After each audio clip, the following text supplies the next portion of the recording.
Where the hell is my safe? It used to be in the bedroom, but it disappeared.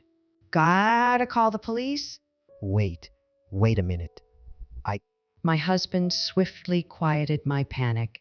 You're such a drama queen. What's up with that? It's my saving. What did you spend? My husband shook his head in disapproval. Your money is my money. I bought a house to live in with my... What? I was going to tell you, but you've already told me. Divorce me. I got your savings so you longer needed. What kind of surprise was this?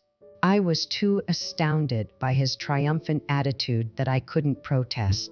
Understood. Have a nice life with Mother. 1-8. Great. You are being reasonable. Watching him live cheerfully, I felt such gratefulness in my heart. Honestly, it turned out better for took my safe. I was planning to destroy his life, was inside anyway. What a fool to bring it on to himself. Forget the nice life. My name is Mary. I am a 35-year-old woman. I was living with my husband, Dan, daughter, Lydia, in a suburb. I met Dan about 10 years ago. After graduating from university, I joined the workforce and was intro him by my colleague. He had a gentlemanly appearance and his personality was calm and collected. We were first friends, but it didn't take us long to get involved. After 5 years of dating, we were both close to 30 years old. The word of marriage started to spread and people began to come from all around. We wanted kids, so it wasn't going to happen that way. We did get married, and a year after, we were blessed with our first baby. We became a family of 3 with the arrival of our long-awaited daughter. It was such a joy to watch her grow. The little baby started walking all of a sudden. And then, finally, she started prescribing medication. But not everything was perfect. Dan and I, of course, had some quarrels. And there were times when I was troubled with childcare. But like everyone else, I overcame obstacles. Smooth sailing. Yet I had one. Well, maybe not a problem, but more like an annoyance. Anyway, there was one thing it was Dan's mom, Anita. In other words, my mother-in-law. She lived alone in our neighborhood. Her husband was still with her until before. When he passed away, she decided to the house. She loved him so much that losing high quite hard on her. She caved in the house for a while, but she must have accepted the reality and started coming out with a smile on her face. I was very happy for her for sure. However, it also created a problem. She had always been obliging and was willing to help us out from the beginning. But even though it was coming from her kindness, it became overstepping the boundary. For example, while everyone was out or school, she let herself in with a copy of her own key and cooked or rearranged room decoration. Not only these, but she also meddled family planning and advised on the plan to purchase a house. Hi, Mary, how are you? I prepared your dinner already, and the laundry is done too. They are still in the dryer. Our team is committed to providing you with the best possible service, so we welcome your feedback. But you don't need to do all that. We can take care of our own things. Oh no, I don't mind at all. I can even do more if you'd like. You know, I'll redecorate your bedroom sometime. I knew she really did these things intention, but I still don't understand. I didn't think she was malicious and tried to harass me or anything like that, which made it more complicated. I didn't want to disrespect her, so consulted my friends. Some of them thought it was very nice, so I couldn't just bitch about it. I had spoken to Dan about her once, was no point. Hey, I want to talk to you about your website. You know, she has no ill wish, so isn't it better that you don't have and clean anyway? We need to appreciate her. I just want her to let us know before she does something. I just want her to let us know before she does anything. Man, you're too much. So should I then? Whatever she does for us is welcome, but don't come over. Is that it? Whenever I tried to speak to him, he would always cut me off. He ended up being irritated with me. He was usually nice and calm, except it was about his mom. He was the only son, so maybe he was trying to protect her. After his dad passed away, he was left with a lot of debt. Even so, I had a hard time accepting his stance. Then one weekend, the whole family was asleep until 9 a.m. I got up and went to the kitchen to coffee. I realized that I left my phone in bedroom while pouring water into a machine. After setting it up, I went back to the bedroom. Dan and Lydia were still sleeping. So I opened the door quietly. As expected, they were still in the slumber. I walked slowly toward the side table. When I grabbed my phone, I saw that the closet door was ajar. It should have been closed properly last. I don't remember going into the closet, so I assumed it was Dan. I walked toward the closet, and when I was about to close the door, there was something strange about it. I felt a swoosh of bad feeling and doctor-wide. No way. I completely forgot about Dan Lid and screamed at the top of my lungs. What to do? Whoever thought such a would happen? I was in total shock and couldn't think straight. I finally came to the sense, and when I was about to tap the emergency button, Dan finally woke up. What are you making that noise for? You're going to wake Lydia up. He yearned. Babe, my safe is gone. I need to see police. I I looked down at my phone to tap but he rushed to stop me. Wait a minute. Don't be drama. My safe is gone. Whoosh, disappeared. Huge. He stared at me while he was looking for words. He looked suspicious. I thought he knew something, so I did. If not, I'll call the police. He kept silent for a bit and then opened his mouth. I took your safe out, and your cash card as well. Was so stunned that my mouth was open. I regained my composure and checked my wallet. Indeed, my cash card was gone. I turned to face Dan. He looked relieved from confession, like he had no care in the world. It made me even more enraged.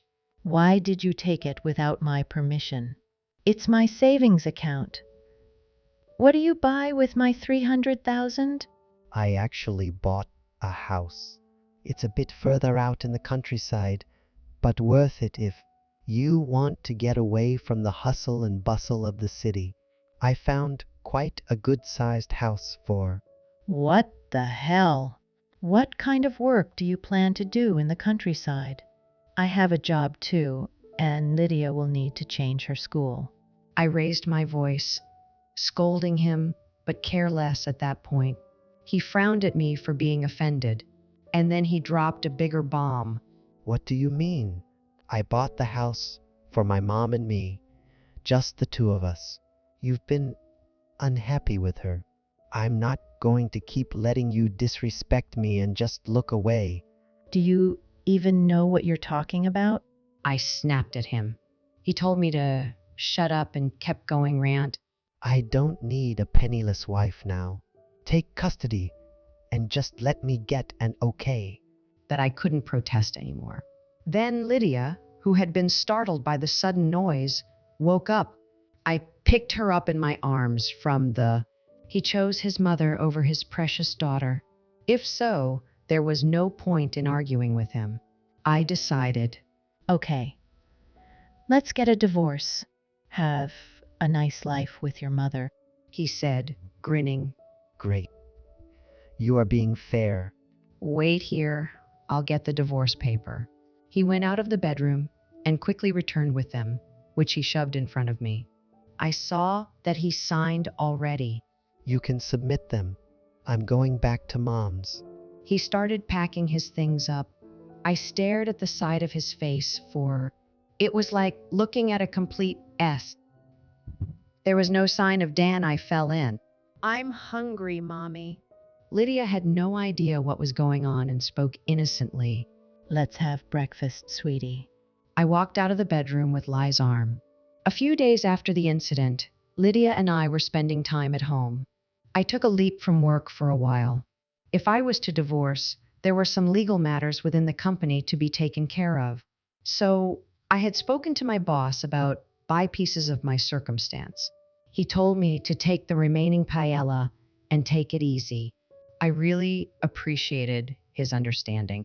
I informed Lydia about the divorce. It was difficult for her to understand the situation, but I tried to tell her as much as possible. Daddy likes Granny more than me? She asked simply, and then stopped about him. How sad. I must protect her and never let her feel unfortunate. Mommy, your phone is ringing. I must have been deep in my thoughts that I didn't hear my phone. Thanks, honey. Can you play alone on the phone? I picked up the phone in my hand and saw Dan on the screen. I expected him to call me sooner or Yes. he started ranting as soon as I answered. God, it took a long time. Hey, what about? Why is there such a thing in the safe? You better explain. He sounded half sobbing while shouting. As you can see, we have a lot of work to do. It's evidence of you and your mom sewn money. I know everything. You took the safe because your mom your head, right? I mean, you're still responsible for influenced so easily.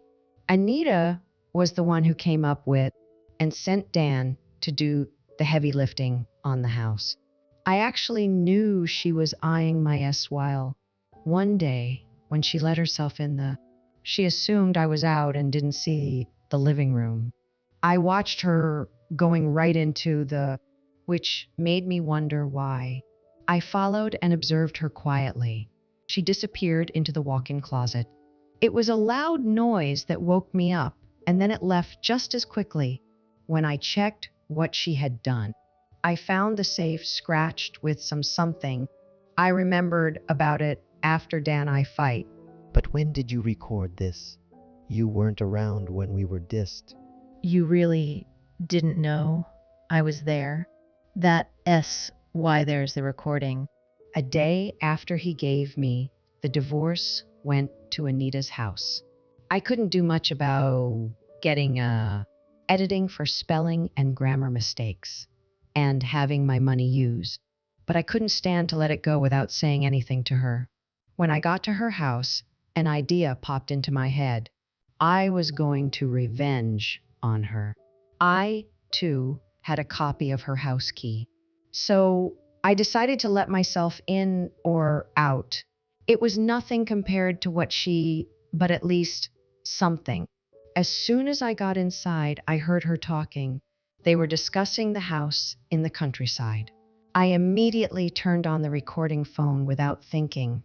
Then Anita started laughing in her.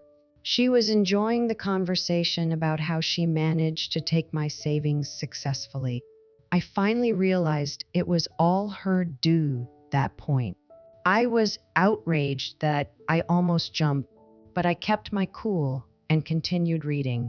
When the conversation was coming to, I went back home and downloaded the USB driver. After a while, he went back to Anita's house. You see, I left the USB in the safe. Are you gagging? Dan couldn't say a word after knowing the truth, but I heard someone else taking over. You bitch, what are you hoping to this? Your money's already spent, so their point anyway. Stop blackmailing us. She was hysterical. Indeed, the money had been spent as I saw only a few $100s, lease safe. You're wrong. There's a point. I heard from someone that you bought the house through an agent. Where does Dan's friend work, right? Yes, so?